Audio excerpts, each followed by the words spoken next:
Tuhan yang Maha Kuasa, Engkau telah memberi firman menjadi pelita bagi kami dan terang bagi jalan kami. Berilah oleh Roh Kudus telinga kami mendengar dan hati kami dibuatkan firman-Mu. Berilah firman-Mu menjadi kesukaan kami, agar kami bertumbuh dalam kasih-Mu dan mengenal Engkau sebagai Tuhan dan Juru Selamat kami. Amin. Sepanjang pasal 3 ayat 9 sampai 20. Janji keselamatan. Tetapi sesudah itu aku akan memberikan bibir lain kepada bangsa-bangsa, yakni bibir yang bersih, supaya sekalian yang mereka memanggil nama Tuhan beribadah kepadanya dengan bahu-membahu. Dari seberang sungai-sungai negeri Ethiopia, orang-orang yang mengucap, yang terserak-serak akan membawa persembahan kepadamu. Pada hari itu engkau tidak akan mendapat malu karena segala perbuatan durhaka yang kau lakukan terhadap aku. Sebab pada waktu itu aku akan menyingkirkan daripada orang-orang yang dia jauhkan, dan engkau tidak akan lagi meninggikan dirimu di gunungku yang kudus. Di antara engkau akan memberikan hidup suatu umat yang rendah hati dan lemah, dan mereka akan mencari perlindungan pada nama Tuhan, yakni sisa Israel. Mereka tidak akan melakukan kezaliman atau berbicara bohong. Dalam mulut mereka tidak akan terdapat lidah penipu. Ya, mereka akan seperti domba yang akan berdiri dan berlari dengan tiap ada yang berbunyi. Bersorak-sorailah hai putri Sion, berteknik soraklah hai Israel. Bersukacitalah dan beriak-riaklah dengan segenap hati hai putri Yerusalem. Tuhan telah menyingkirkan hukuman yang jatuh atasmu, telah menebas binasa musuhmu. Raja Israel yang Tuhan ada di antaramu. Engkau tidak akan takut kepada lawan petaka lagi. Pada hari itu akan dikatakan kepada Yerusalem, janganlah takut hai Sion, janganlah tanganmu menjadi lemah lesu. Tuhan Allahmu ada di antaramu sebagai pahlawan yang memberi kemenangan.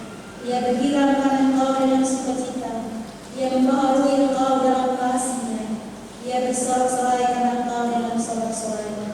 Seperti pada hari pertemuan raya, aku akan mengangkat malapetaka daripadamu, sehingga oleh karenanya engkau tidak lagi menanggung musuh. Sesungguhnya pada waktu itu aku akan bertindak terhadap segala penindasmu, tetapi aku akan menyelamatkan yang pincang, mengumpulkan yang terpecah, dan akan membuat mereka yang mendapat malu menjadi kepujian dan kenamaan di seluruh bumi.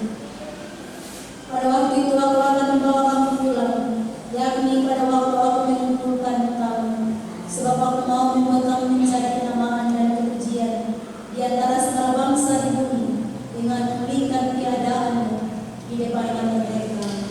Firman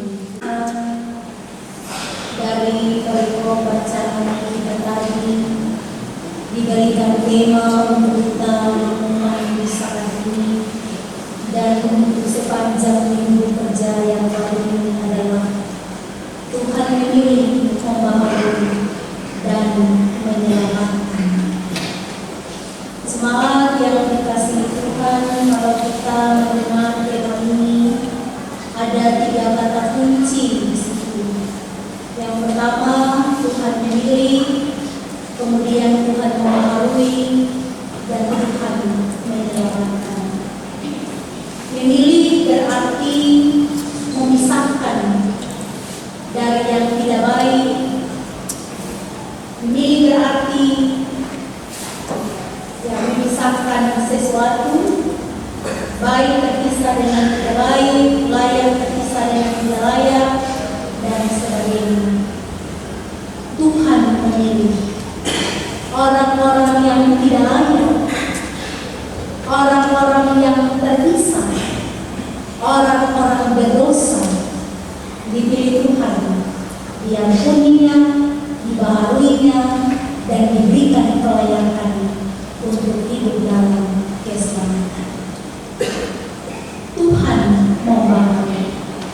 Baharui berarti di awal ada sesuatu yang salah, ada sesuatu yang tidak selaras, ada sesuatu yang tidak sepadan dengan kehendak Allah.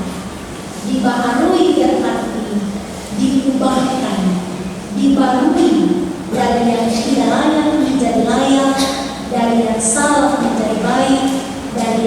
dosa menjadi yang benar. Tuhan membaharui setiap kita manusia dari hidup yang lama menjadi hidup yang baru di dalam Tuhan. Tuhan membaharui kehidupan kita supaya hidup kita dipimpin oleh Allah dan endingnya kita memperoleh keselamatan. Menyelamatkan itu berkaitan dengan berkat kehidupan dan keselamatan. Jadi intinya Tuhan memilih dan membaharui serta menyelamatkan manusia yang berdosa. Tuhan adalah Allah yang Maha Pengampun, mengampuni kesalahan. Tuhan adalah Allah yang Maha Pengasih, membaharui kehidupan kita. Dan Tuhan adalah Allah yang memberikan jaminan keselamatan bagi setiap kita yang mau menyambut keselamatan itu dalam hidup kita. Berkaitan dengan itulah, maka Tuhan telah memilih dan mengutus hamba-hambanya, para nabi dan nabiya, untuk menyampaikan firman Tuhan kepada umat Israel di zaman perjanjian lama, supaya mereka dapat membaharui diri, dapat menata kehidupan, supaya mereka mempertahankan karya keselamatan yang telah Tuhan anugerahkan bagi mereka. Nabi-nabi yang dipilih Tuhan untuk menyerukan dan memberitakan karya keselamatan Allah itu adalah salah satunya adalah Nabi Zefania. Dalam perikop bacaan kita saat ini, Zefania bernubuat kepada umat Israel yang ada di Yehuda maupun yang ada di Yerusalem, bahwa pada saatnya Tuhan Allah akan memberikan janji keselamatan, bukan saja bagi umat pilihannya, bukan saja bagi umat Israel, anak kesayangannya, tetapi juga bagi bangsa-bangsa di luar Israel, bagi orang-orang yang tidak percaya dan tidak beriman kepada Allah, atas otoritas, atas inisiatif Allah sendiri, Allah yang akan memberikan keselamatan bagi mereka. Karena itu, dalam nubuat Nabi Zefania pasal 3 ayat 9 sampai ayatnya yang ke-20, ada 3 hal yang Zefania sampaikan dalam nubuat-nubuatannya kepada umat Tuhan yang ada di Yerusalem dan yang ada di Yehuda. Hal yang pertama yang Zefania sampaikan adalah bahwa Tuhan memilih bangsa-bangsa lain untuk diselamatkan. Ayat 9 sampai ayat 11 bacaan kita saat ini. Jemaat yang dikasihi oleh Tuhan, kita sangat paham, kita sangat mengerti bahwa bangsa yang dipilih Tuhan itu hanya umat Israel. Bangsa inilah yang dikhususkan Tuhan. Bangsa ini yang memperoleh keselamatan di hadapan Allah. Tetapi melalui bangsa ini, Tuhan Allah punya rencana dan karya agung bagi bangsa-bangsa lain, yaitu melalui bangsa Israel. Bangsa ini dapat menjadi berkat untuk juga menyelamatkan bangsa-bangsa lain di luar Israel. Dan karya Allah tidak hanya sebatas di Israel saja, tetapi karya Allah itu bersifat universal. Bukan cuma Israel yang memperoleh kesempatan untuk selamat, tapi semua bangsa, semua kaum, semua suku, dan apapun golongan itu juga berhak menerima janji keselamatan dari Allah. Dan buktinya jemaat, kita lihat dalam rangkaian perjalanan kisah dari Nabi Yunus. Itu disampaikan, Yunus, kau pergi ke Niniwe. Sebab orang-orang ini di sana, mereka tidak bisa membedakan mana tangan kanan dan mana tangan kiri. Dari yang kecil sampai yang sudah putih rambut, tidak ada satupun yang benar di hadapanku. Mereka telah melakukan dosa dan kesalahan yang hebat, sehingga aku telah merancangkan pemusnahan dan kebinasaan bagi bangsa. Aku akan mengembalikan kota itu seperti Sodom dan Gomora. Tapi sebelum aku mendatangkan engkau, Yunus, kau pergi ke sana dan sampaikan berita pertobatan kepada mereka. Dan kalau mereka bertobat, aku akan menarik hukumanmu dan memberikan kepada mereka janji keselamatan. Ini adalah bukti bahwa karya agung Allah, janji keselamatan Allah tidak hanya berlaku bagi Israel saja, tapi juga luas berlaku bagi semua kaum di muka bumi. Jemaat yang dikasihi Tuhan, apa yang terjadi? Yunus pergi dan menemukan pertobatan. Lalu raja negeri Niniwe kemudian menemukan maklumat. Dari yang kecil sampai yang tua, bahkan makhluk hidup semuanya termasuk hewan dan tumbuhan. Bayangkan, dinyatakan puasa dan berdoa 40 hari lamanya. Lalu Tuhan melihat hati dan pikiran dari bangsa Niniwe. Tuhan melihat bagaimana mereka sungguh-sungguh menyatakan pertobatan. Dan kemudian Tuhan bilang kepada Yunus, aku sudah menyesal merancangkan malapetaka besar bagi negeri ini. Aku tarik kembali dan aku memberikan keselamatan bagi bangsa dan negeri ini. Jemaat yang dikasihi Tuhan, dalam ayat 9 Sefanya berkata, tetapi sesudah itu aku akan memberikan bibir lain kepada bangsa-bangsa, yakni bibir yang bersih, supaya sekaliannya mereka memanggil nama Tuhan.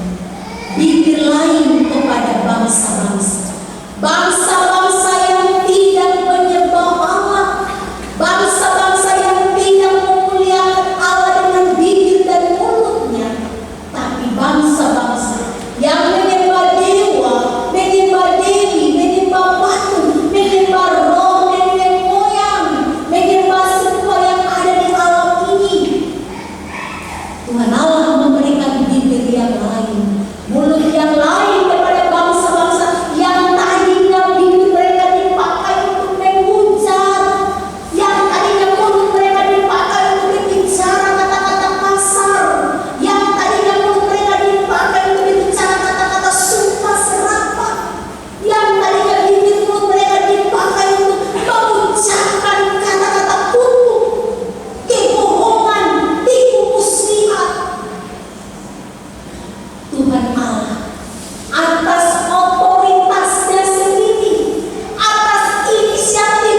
demikian kepada bangsa-bangsa yang tidak mengenal Allah. Tuhan Allah akan menyatakan kuasa dan mujizat kepada mereka, sehingga dengan mata iman dan juga mata jasmani mereka memuliakan Allah.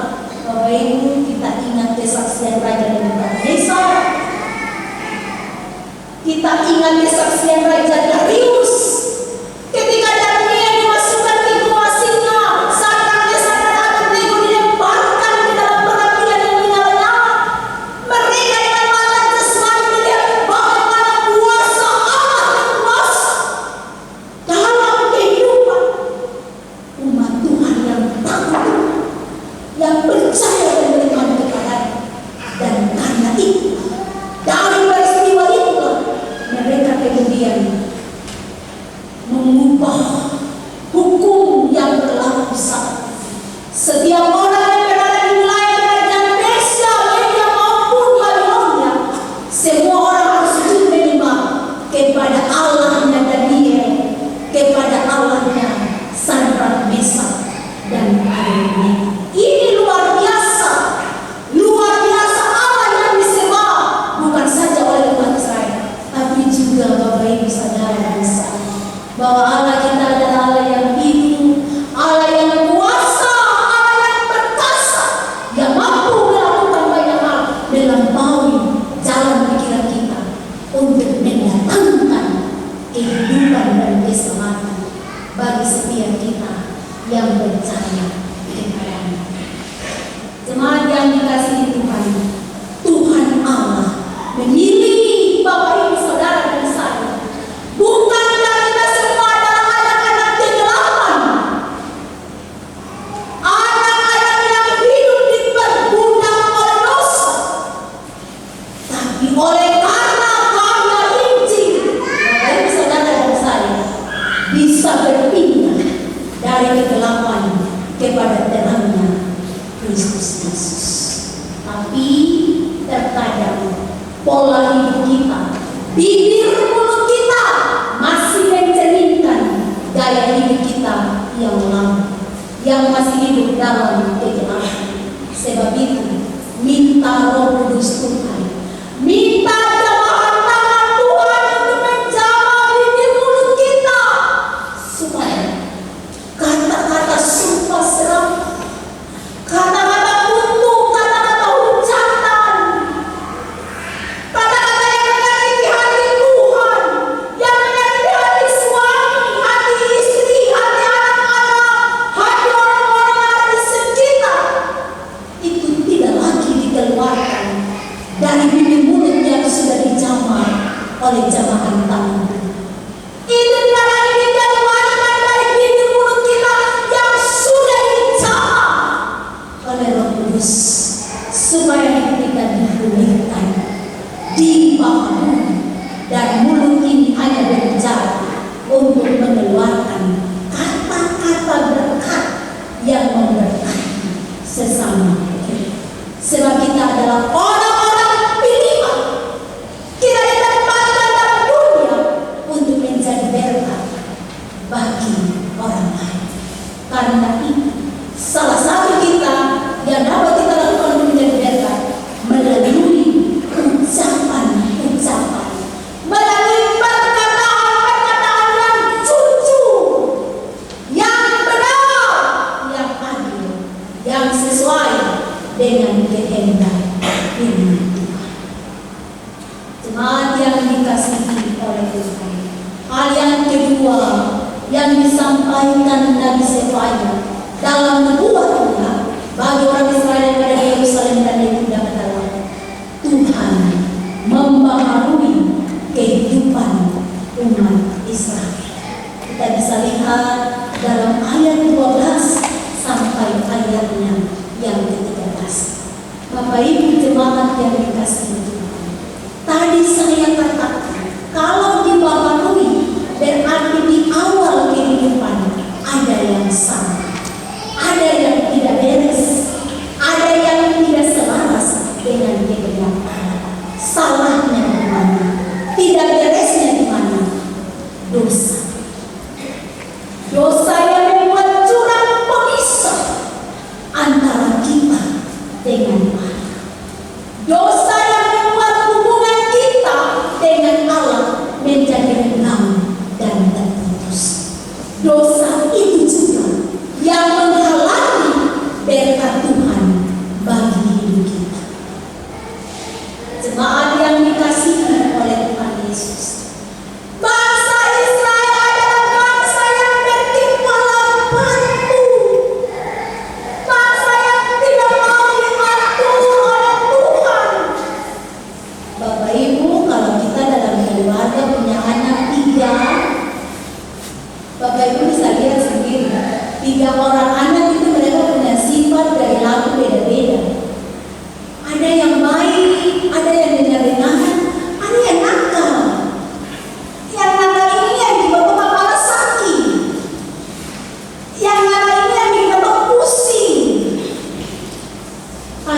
umat Israel.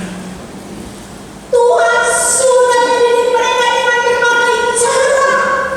Tuhan memberi hukum dan perintah supaya mereka taat, mereka dengar dengar, mereka setia, supaya berkat Tuhan itu mereka alami dan bukan berhukuman. Tapi ketika mereka susah, mereka panggil Tuhan, datang mereka senang, mereka lupa Tuhan. Mereka tidak memuji Tuhan, mereka tidak memuliakan Tuhan, mereka menyembah dewa-dewa dan patung-patung yang ada di sekitar mereka. Mereka tipe anak yang tidak mau diatur oleh Tuhan. Dan akhirnya Tuhan menegur supaya mereka tahu bahwa yang mereka lakukan itu salah dan mereka sama seperti itu. Bapak Ibu jemaat yang dikasihi Tuhan, Tuhan Allah membaharui kehidupan umat Israel setelah mereka mengalami penghukuman dari Tuhan. Apa yang dibaharui Tuhan dalam kehidupan umat Israel? Dalam ayat 12 dikatakan, akan kubiarkan hidup suatu umat yang rendah hati. Satu. Dan aku akan menjauhkan dari mereka kelaliman. Dua. Tidak lagi berbicara bohong. Dan lidah penipu. Empat.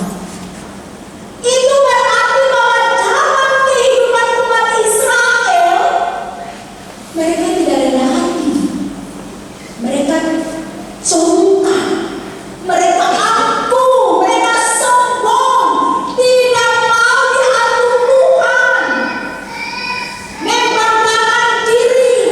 Saya bisa karena saya bukan Tuhan. Saya berhasil karena kekuatan saya, bukan Tuhan. Saya hidup berkelimpahan karena kerja keras saya, bukan Tuhan. Saya memberi bayar atau tidak, bukan urusan Tuhan, itu urusan saya. Ini adalah tipe orang yang congkak iman. Dan firman Tuhan bilang, Tuhan menentang orang yang congkak, tetapi menasihani orang yang rendah hati. Kesombongan adalah awal dari kehancuran. Karena itu Tuhan tidak ingin umatnya hidup dalam keangkuhan rohani, kesombongan, kecongkakan di hadapan Allah. Nanti tidak ada penghargaan, tidak ada penghormatan kepada orang lain. Kalau hidup congkak, nanti menganggap orang lain rendah, menghina orang lain, menganggap orang lain tidak mampu. Hanya saya yang mampu, hanya saya yang bisa, hanya saya yang dapat melakukan ini dan itu. Tuhan tidak mau umatnya memiliki hati seperti itu. Dan karenanya Ia mau memulihkan kehidupan mereka, memberikan kepada mereka kerendahan hati. Mulut dipakai untuk berbicara yang baik, bukan berbicara bohong. Dan Tuhan akan menjauhkan dari umat Israel lidah penipu. Bapak Ibu yang dikasihi Tuhan, kalau kita mau supaya hidup kita dituntun oleh Tuhan, datang kepada Tuhan. Serahkan hidup untuk Tuhan.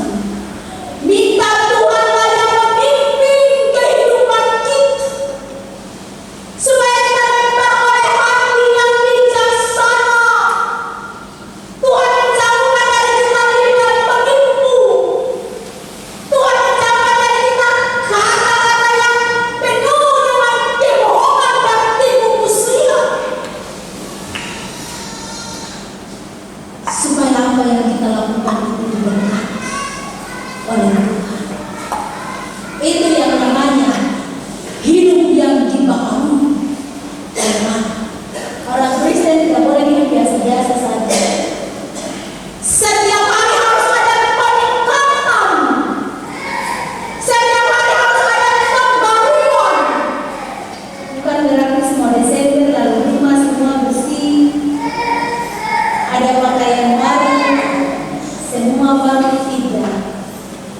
Jiwa dan roh yang harus mengalami kebaruan. Hidup kita yang harus mengalami peningkatan dalam Tuhan. Kalau tadi kita sombong, kita aku, mari kita merendahkan diri dan Tuhan. Supaya kita akan selalu dibuat berhasil, bukan ekor tapi kepala.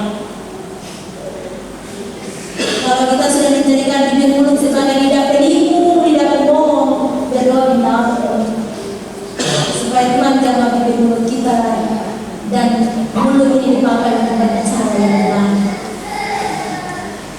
Kita berdoa supaya hidup kita, rumah tangga kita, persembuhan kita dibaharui oleh Tuhan.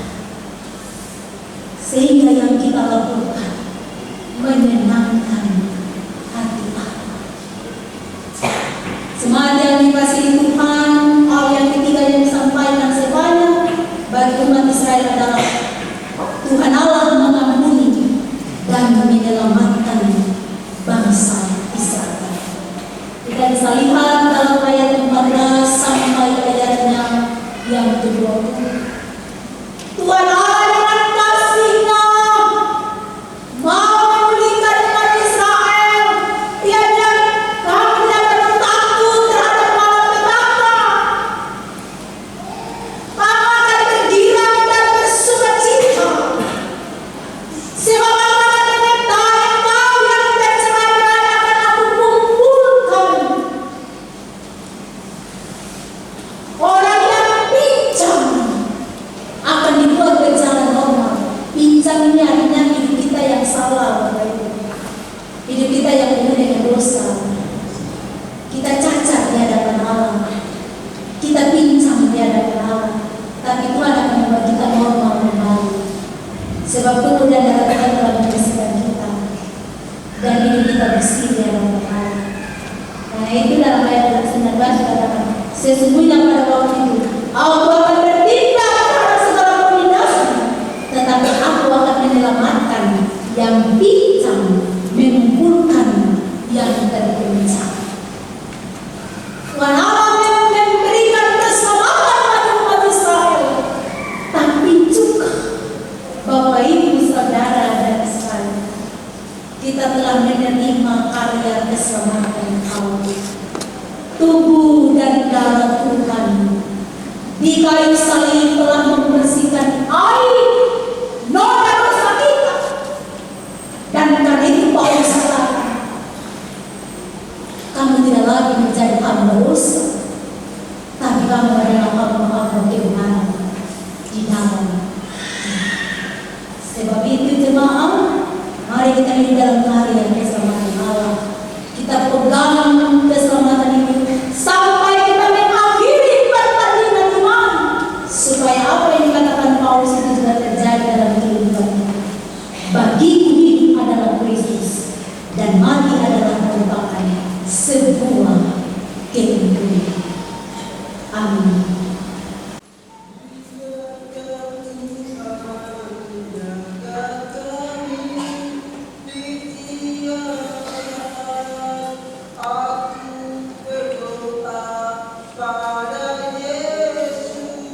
dinyatakanlah namamu di surga dan Makkah.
Sak lang, boro-boro.